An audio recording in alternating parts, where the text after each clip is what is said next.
He bent down to pick up the skateboard when suddenly he heard a loud, guttural bark. The sound was approaching fast, cutting through the evening silence. Jake spun around sharply and saw a large German shepherd darting out from behind the house next to the park. Its fur bristled menacingly, its eyes gleamed with fury, and its teeth snapped as it charged straight at him. The leash was dragging along the ground. The dog had clearly broken free. "Damn!" Trevor shouted, stepping back. The girl with the braid let out a scream and pressed herself against the fence, while the other teens froze, their eyes wide open. Adrenaline surged through his veins.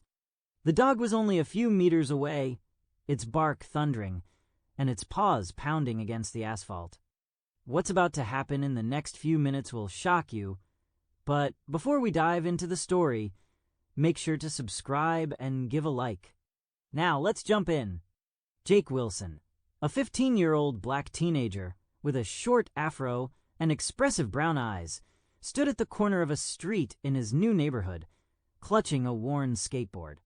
His family had moved to this affluent Denver suburb in Colorado just a week ago, hoping for a quieter life after the hustle of Chicago. But for Jake, the move was more than a change of address. It was a chance to find his place in a world where he hoped he wouldn't be judged by the color of his skin before even introducing himself. It was a cool mid-September evening in 2025. The air smelled of fallen leaves and distant smoke from someone's grill. The sounds of the neighborhood, lawnmower hums, children's laughter, muffled barks of dogs, created an illusion of coziness. The streets, lined with neat houses adorned with American flags, looked pristine, but Jake felt like an outsider. He noticed an elderly man walking a poodle slow his pace and stare at him intently before crossing to the other side of the street. The look wasn't hostile, but cold and wary, making Jake grip his skateboard tighter. "Just take a walk," he muttered under his breath, pulling up the hood of his old sweatshirt and popping in his earbuds. Rap with deep bass drowned out the outside world, and he started down the sidewalk, his sneakers tapping rhythmically. Jake wasn't looking for trouble. He just wanted to explore the neighborhood, find a spot to skate, or maybe meet some people to hang out with. But deep down, he knew that in places like this, first encounters with locals could feel like walking through a minefield. In Chicago, he'd felt at home. His skin didn't make him a target there.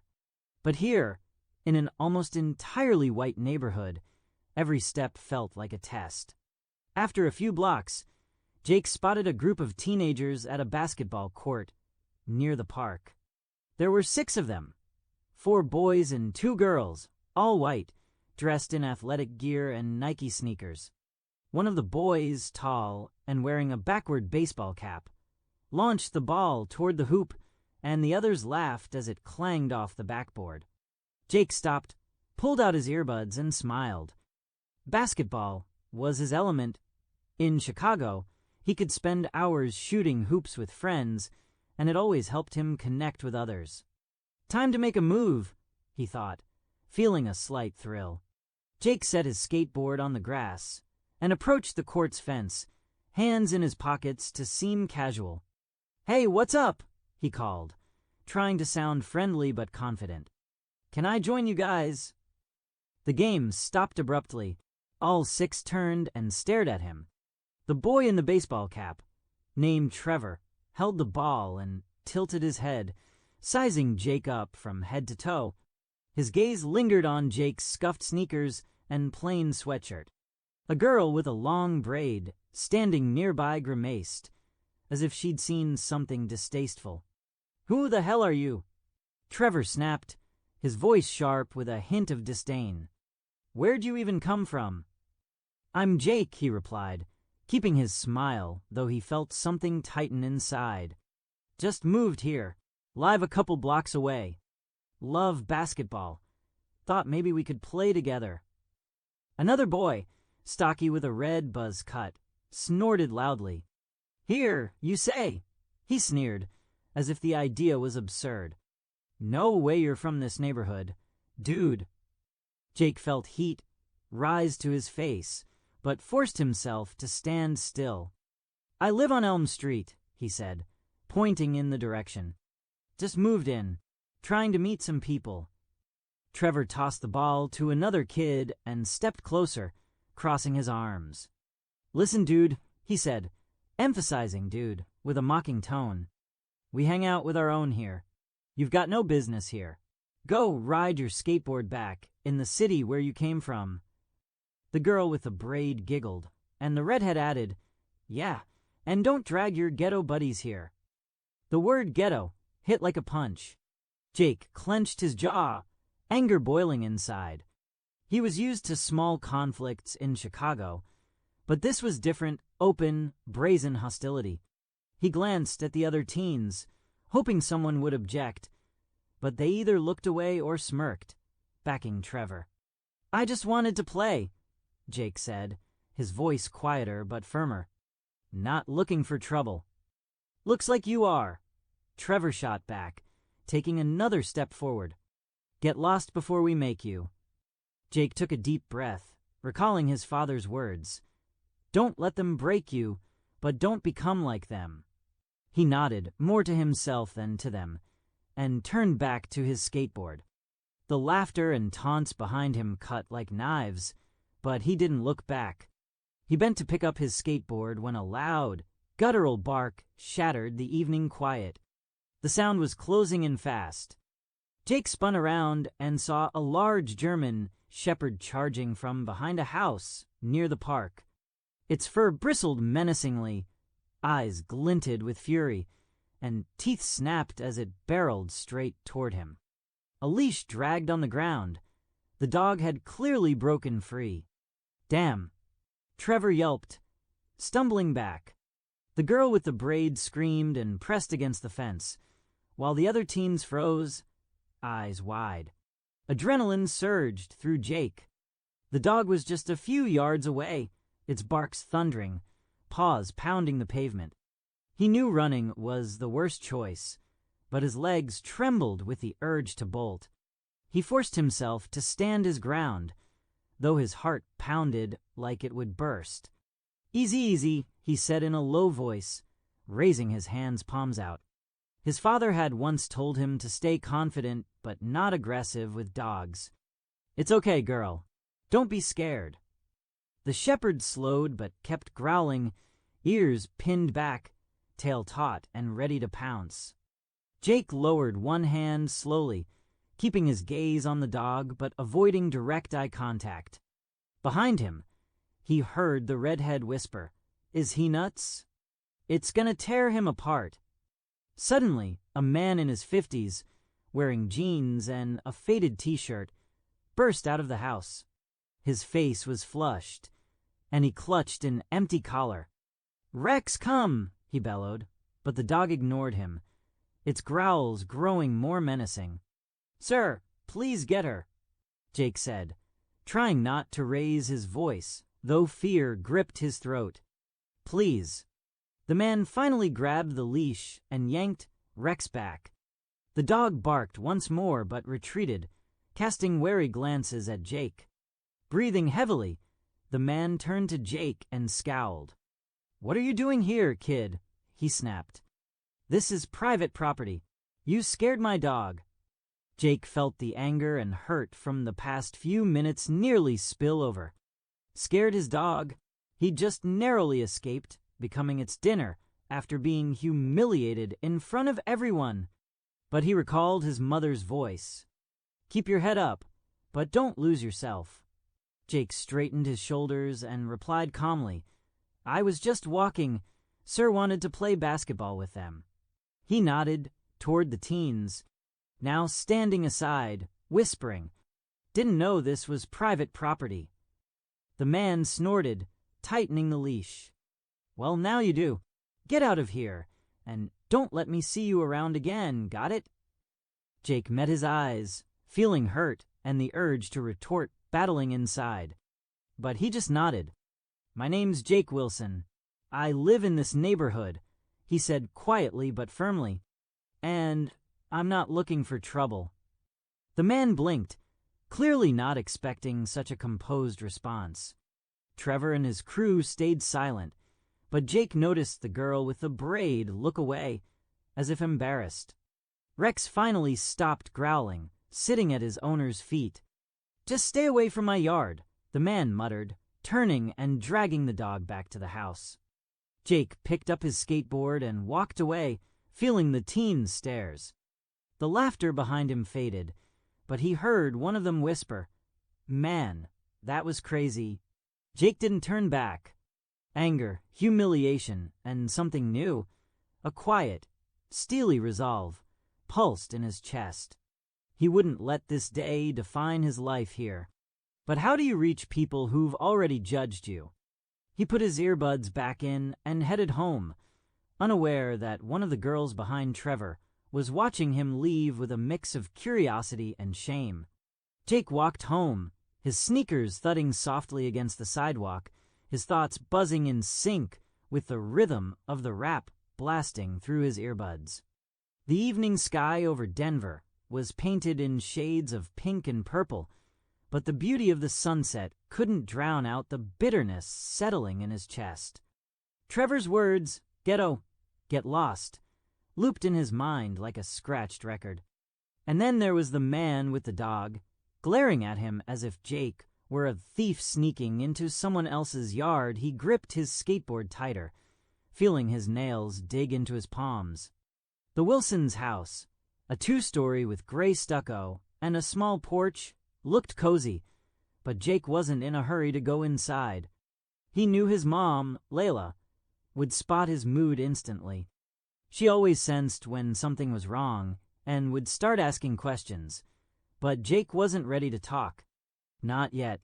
He sat on the porch steps, set his skateboard beside him, and pulled out his phone, scrolling through his playlist to find something to calm his nerves.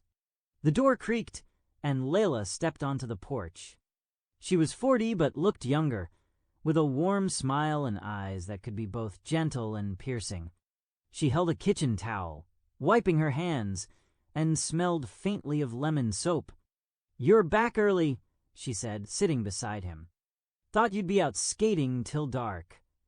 Jake shrugged, eyes glued to his phone. "Just tired." Layla tilted her head, studying him. She knew that tone, quiet, taut, like a string about to snap. "Jake, look at me," she said softly but firmly. He sighed and met her gaze. Her eyes were full of care, but without pressure. Layla had a way of waiting that always made Jake open up. "Just not a great day," he mumbled. "Tried to play basketball with some locals, but let's just say they weren't thrilled." Layla's brow furrowed, her fingers tightening on the towel. "What did they say?" Jake hesitated. He didn't want to worry his mom. She'd already been through so much, raising him and his younger sister alone since their dad left 5 years ago. But the words spilled out. "They called me, like a thug from the ghetto. Told me to go back to the city. Then some dog came at me, and its owner blamed me for scaring it." He gave a bitter smile. "Awesome first day, right?" Layla placed a hand on his shoulder, her touch warm and steady. "I'm so sorry, Jake," she said quietly. "But you know this isn't about you. It's about them, their fears, their prejudices." "I know," he replied, his voice shaky. "But why do I have to deal with it? Why can't I just be me?" Layla sighed, her eyes glistening with unshed tears, but she held them back. "Because the world isn't always fair, baby. But you're stronger than this. You can show them who you really are, not with fists or shouting, but by how you carry yourself, by not letting them break you." Jake nodded, but inside he was still seething. He didn't want to be stronger. He just wanted to be a 15-year-old kid who didn't have to prove his right to exist. The next day at school, Jake kept to himself. The new school, large and modern, buzzed with life. Students chattered in the hallways, and the air smelled of disinfectant and pizza from the cafeteria. But Jake felt invisible, or worse, too visible. He spotted Trevor and his crew in the cafeteria, but they ignored him, caught up in their jokes. Only the girl with the braid, Jake overheard her name was Emma, glanced at him once or twice before looking away. After classes, Jake headed to the library near his house. He needed peace, a place where no one would bother him. The library was old, smelling of paper and wood polish. The shelves hummed with the air conditioner, and behind the desk sat an elderly librarian, Mrs. Harris, with a gray bun and a kind smile. Jake grabbed a book about the history of basketball and sat by the window when he heard a familiar voice. It was Emma, standing by the comics section, talking to another girl from their group, Sarah. Jake tensed, bracing for more taunts, but stayed quiet. "Did you see what happened at the park yesterday?" Sarah asked, her voice low, but Jake could hear. Emma sighed. "Yeah, it was too much. Trevor and Zach went overboard. That guy. He was so calm. I would have lost it in his place." Sarah shrugged. "Well, he's an outsider. Maybe he's not even from our neighborhood." "He said he lives on Elm Street," Emma countered. "And his name's Jake. He didn't seem like, you know." Jake sat still, his heart pounding. He didn't know what to make of it. Was Emma defending him, or just feeling guilty? He forced himself to focus on the book, but the words blurred before his eyes. When Emma and Sarah left, Mrs. Harris approached Jake. "You're new in the neighborhood, aren't you?" she asked, her voice warm, like a grandmother Jake never had. "Yes, ma'am," he replied, a bit surprised. "I heard about what happened yesterday," she said, sitting across from him. "You handled it well. Not everyone could have done that." Jake shrugged, feeling awkward. "I just didn't want to mess things up." Mrs. Harris smiled. "You didn't mess anything up, young man. You showed who you are, and some people noticed." She nodded toward the door where Emma had just disappeared. Jake felt something stir inside, not quite hope, but something close. The next day at school, Jake noticed Emma sitting alone at lunch. Trevor and his crew were at the other end of the cafeteria, laughing loudly. Jake took a deep breath and walked over to her table. "Hey, Emma," he said, holding his lunch tray. "Mind if I sit?" She looked up, surprised, but nodded. "Sure." They talked cautiously, like they were stepping on thin ice. Emma admitted she didn't like how Trevor treated people, but he was just like that with the group. Jake shared how much he loved basketball and dreamed of playing on that court without issues one day. "Maybe we'll play sometime," Emma said, her voice free of mockery. Jake smiled. Maybe. He knew it was just a start. Trevor and his friends wouldn't change overnight, and the man with the dog probably still saw him as an outsider. But Mrs. Harris's words and Emma's smile gave him something to hold on to. It was a small step, but Jake felt he was on the right path. 2 weeks had passed since that evening in the park, but for Jake, every day in the new neighborhood still felt like a test. He had learned to keep his head held high, even when he heard whispers behind his back or caught wary glances from the neighbors. But his mom's words, "You can show them who you are," and Emma's unexpected support gave him the strength not to give up. He decided he wouldn't let prejudice define his life. If the neighborhood wouldn't accept him for who he was, he'd carve out his own path. At school, Jake slowly started to find his place. He joined the basketball club, where the coach, Mr. Clark, immediately noticed his speed and shooting accuracy. "You're a natural, Wilson," the coach said after the first practice, patting Jake on the shoulder. Those words felt like a breath of fresh air. On the court, Jake felt free, and even Trevor, who sometimes came to watch practice, didn't dare throw out any insults when Mr. Clark was around. Emma had become an unexpected ally for Jake. She wasn't part of Trevor's cool crowd, but her quiet confidence and readiness to speak the truth earned her respect among her classmates. One day after class, she invited Jake to the library, where Ms. Harris was hosting a teen comic book night. Jake hesitated at first. He wasn't much of a comic book fan, but the idea of spending time with someone who didn't see him as an outsider was too tempting to pass up. The library buzzed with voices. Ms. Harris had arranged piles of superhero comics on the tables, and in the corner, a projector played clips from animated series. Jake and Emma sat at the same table, flipping through the magazines. Emma suddenly laughed and pointed at a page featuring Spider-Man. "That's you on the court," she said. "Fast, agile, and you never give up." Jake smiled, feeling the tension in his chest ease. "Just without the web," he joked. "Although it would have come in handy when Rex was charging at me." Emma sighed, her face turning more serious. "Jake, I'm sorry about that day. Trevor and Zach, they can be real jerks sometimes. I should have said something." "You did," he replied with a shrug. "Just not then. But you're here now, and that's what matters." She nodded, and there was a flash of gratitude in her eyes. That night at the library was the first time Jake felt like he had a friend in this neighborhood. The following week, the school announced a charity basketball game to raise money for park renovations. Mr. Clark named Jake one of the key players on the 9th grade team. Trevor, who was also playing, grumbled at first, but the coach quickly shut him down. "There's no room for personal grudges on the court.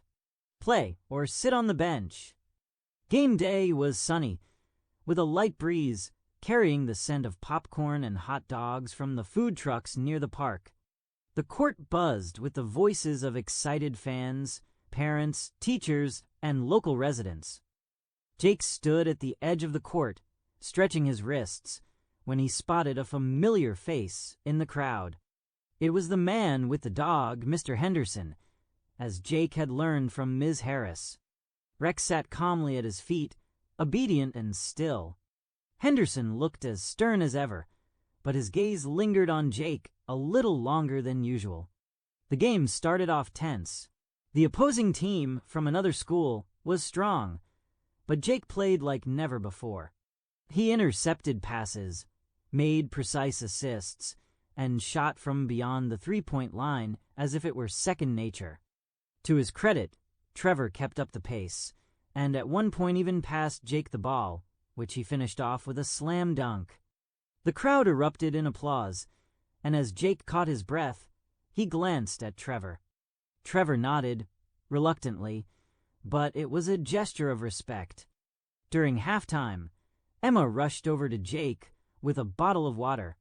"You're crushing them," she beamed. "Even Trevor can't deny it."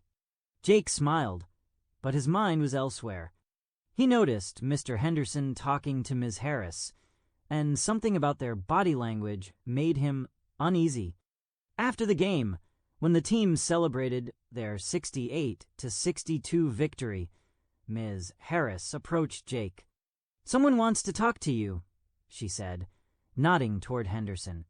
Jake felt his heart tighten, but nodded and followed her. Henderson stood apart, holding Rex on a short leash. The dog licked its paw and lay on the grass, looking nothing like the fierce creature from that night. "Jake, right?" Henderson started, his voice low but without the sharpness Jake remembered. "I saw your game. You were good." Jake nodded, unsure what to say. He braced for another lecture or accusation, but Henderson cleared his throat and continued. "That night in the park, I overreacted. Rex broke free and I panicked and, well, I said something stupid. I'm sorry." Jake blinked, hardly believing his ears. An apology? From this grumpy old man? "It's okay, sir," he replied, trying to keep his voice steady. "I'm just glad Rex didn't eat me."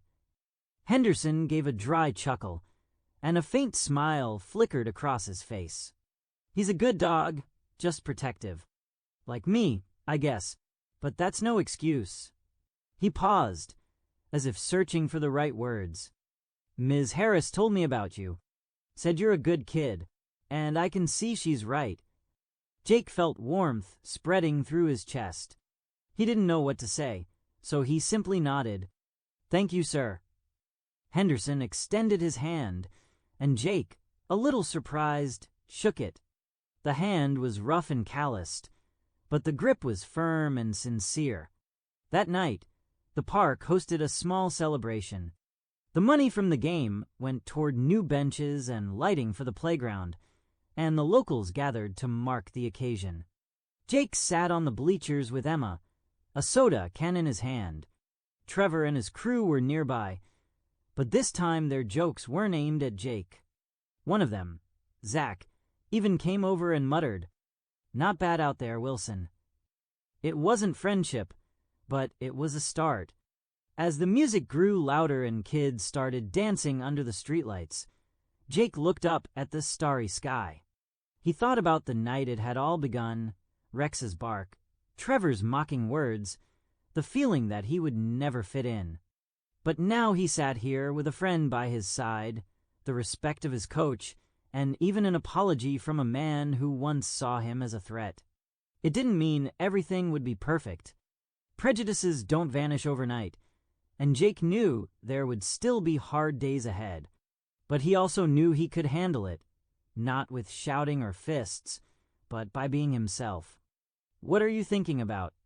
Emma asked, noticing his thoughtful gaze. Jake smiled. "Just thinking. Maybe this neighborhood isn't so bad after all." She laughed, and they clinked their soda cans together. Somewhere nearby, Rex barked, but this time it wasn't a threatening growl, just the joyful sound of a dog at play. Jake leaned back against the bench, feeling the light autumn breeze. It was only the beginning, but for the first time in a long while, it felt like the beginning was his.